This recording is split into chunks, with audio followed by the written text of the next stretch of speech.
As the, my dealings with the president is very passionate about the team.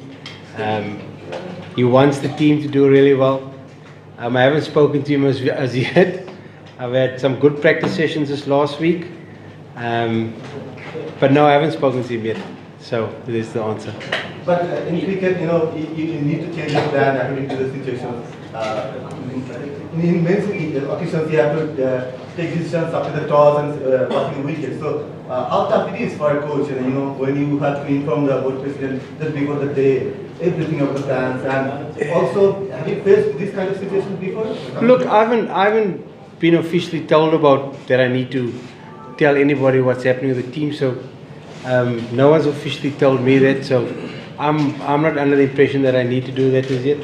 Like I say, I know the president's very passionate. He wants the team to do really well, but so am I. I also want the team to do well, and they pay me a salary to make some decisions and do my work, and that's what I'm here to do. Sikandar? Before traveling to Pakistan, you disclosed your life? I haven't spoken to the players yet, so I can't. I generally like to talk to the players first before I tell the media what's happening. So no, I can't disclose the 11 yet. I know what the 11 is going to be. I've said to the selectors and the captain and I agree.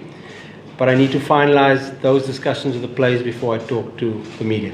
Is that fair enough, eh? Probably looked at the wicket as well. Is it a two-pace bowler wicket or a one-strike? Yeah, we're probably going to go with two seamers. Like I said, I don't think it benefits our team playing just one seamer. We've got to try and play three seamers would be perfect if we had a guy who could maybe bat at number 7, but unfortunately we don't have that guy at the moment. I always want to go with at least three seamers. But if you do go with three seamers, it leaves you very batting light because you want to play two spinners as well. So until we find that Saifuddin's fit, or we find that guy that can bat at number 7 and bowl 10 to 15 overs a day of seam for us, we're probably going to start with two seamers in this case. What do you expect from the two seamers and on this wicket? What will you expect from them? Look, some guys batting the nets this morning at about 10 o'clock and a little bit of moisture still around in the nets because there's still a little bit of winter around. So the first 10, 12 overs, 15 overs tomorrow could still be tricky. So the seamers need to be on the money if we do end up bowling first tomorrow. And there's a good chance there could be something in the wicket for the first hour or so, and we need to have two seamers to exploit it. Coach, we often have witnessed that we are not able to utilize actually our home condition. And what are our strengths, you think? Yeah, I think it's an important question, that, and I think important for the media to understand that for Bangladesh to improve in Test match cricket, we can't play on raging turners all the time because we're then only going to pick one seamer. And then when we go to India or we go to South Africa or we go to Australia, wow, who's our three seamers, who's our four seamers, because they haven't played any cricket. So it's a fine balance. We know that the strength of the team is playing on spinning wickets, and particularly when you play teams like Australia, New Zealand or South Africa, you want the wickets to spin. But we've also got to teach ourselves and learn how to play on good wickets so that our seamers are in the game and our batsmen can bat and score big runs. If they play on tough wickets, hard for batsmen to get big hundreds. Also puts the bowlers in a false sense of security that they think they're great bowlers because the wicket's spinning. And the seamers think they're bad bowlers because the wicket's not seaming. So it's a tough thing for the team to come to grips with, but something that I'm pretty strong about, that we need to try and play on good wickets so that we can develop our game not just in Bangladesh but outside of Bangladesh as well. If you keep playing on spinning wickets, wherever we go, we've got no chance. Yeah, but often we see that even our players got confused about what is actually sporting pitch and what is actually a spin track. So is there any clear message from you with that? I want good cricket wickets. We want our seamers to be able to bowl day 1, the spinners come into the game day 3, 4, 5 type of thing. Batters must work hard the first session, then it gets better to bat on, then it becomes hard to bat on. That's generally how I'd like it to be. For sure, Bangladesh has done well when the wickets have spun, particularly against teams like Australia, England, South Africa. And that is important for us, but for the holistic development of the team, we need to have a bigger picture in mind as well. Yep. Coach, before the Pakistan series, Mustafis was actually dropped, and when it comes back again, Mustafis was picked. Dugald was dropped. So things are going like that. Everyone is saying that Joe Mustafis is not doing well for the Test cricket, regarding the Test cricket specifically. Then you picked him for nothing. So how it is helping actually Bangladeshi cricket? So I know there's been a bit of miscommunication regarding the Mustafiz situation. I don't think Mustafiz is ready to play in a test match yet until he does some technical work. So it allows him to swing the ball back into the right-hander. Getting him back into the squad is the start of that process, so he can spend some time with our new bowling coach. So he was put back in the squad not to play, in my opinion, but very much to train, to try and get some shape back, to get a connection with Otis. He'll develop a bit of trust, a bit of relationship, and he's going to stay with the team. Mustafiz is not playing this test match, so you can put that in the media.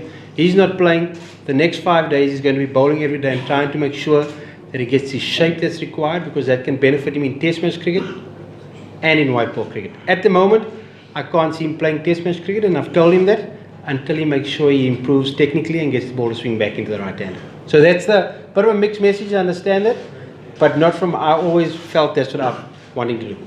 Yasin.